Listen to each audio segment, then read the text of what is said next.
तो उत्तर प्रदेश में पंचायत चुनावों की सुगबुगाहट और तेज हो चुकी है। बीजेपी ने अब गांव-गांव तक अपनी पैठ बनाने की तैयारी शुरू कर दी है और इस बार पार्टी की नजर है खासतौर पर मुस्लिम बहुल गांवों पर। बीजेपी अल्पसंख्यक मोर्चा इन क्षेत्रों में नए उम्मीदवारों को आगे बढ़ाकर के संगठन को मजबूत करने की कोशिश में है। उत्तर प्रदेश में पंचायत चुनावों की सुगबुगाहट तेज है तो बीजेपी ने अब गांव-गांव तक पहुंच बनाने की रणनीति शुरू कर दी। पार्टी की नजर इस बार मुस्लिम बहुल गांवों पर, जहां संगठन ने अल्पसंख्यक मोर्चा को खास जिम्मेदारी दी। पंचायत चुनाव में मुस्लिम उम्मीदवारों को समर्थन देने के लिए स्क्रीनिंग जो है वो तय हो गई है। ऐसे में अलग अलग गांवों में ग्राम पंचायतों में बीजेपी का अल्पसंख्यक मोर्चा स्क्रीनिंग कर चुका है।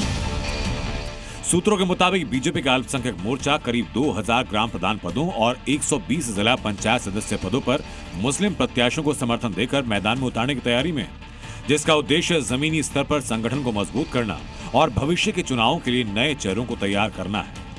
अल्पसंख्यक समाज को 18% आबादी को 40% तक सरकार की योजनाओं का लाभ मिला है और इस लाभ के जरिए, इन लाभार्थियों के जरिए हम घर घर पहुंचे, हर गांव पहुंचे, हर बूथ पहुंचे।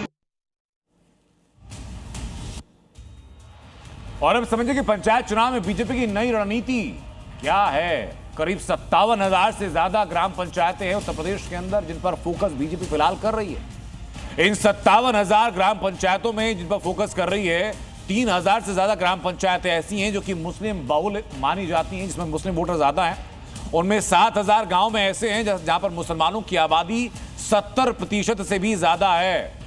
मुस्लिम बहुल गांवों में मुस्लिम प्रत्याशी को बीजेपी इस दफा समर्थन देना चाहती है ताकि संगठन को और विस्तार दे सके, जो वोट अब तक नहीं पहुंचता था वो पहुंच सके। और फोकस ये है कि बीजेपी की विचारधारा से सहमत मुसलमानों का बीजेपी संगठन पूरी तरीके से समर्थन करेगी और मोटिव है इसके पीछे आने वाला विधानसभा चुनाव, ताकि पीडीए से इन मुसलमानों को, इन मुस्लिम वोट्स को बीजेपी अलग कर सके। साथ जोड़ना और पीडीए को मात देना, इसी फॉर्मूले का मोटिव है।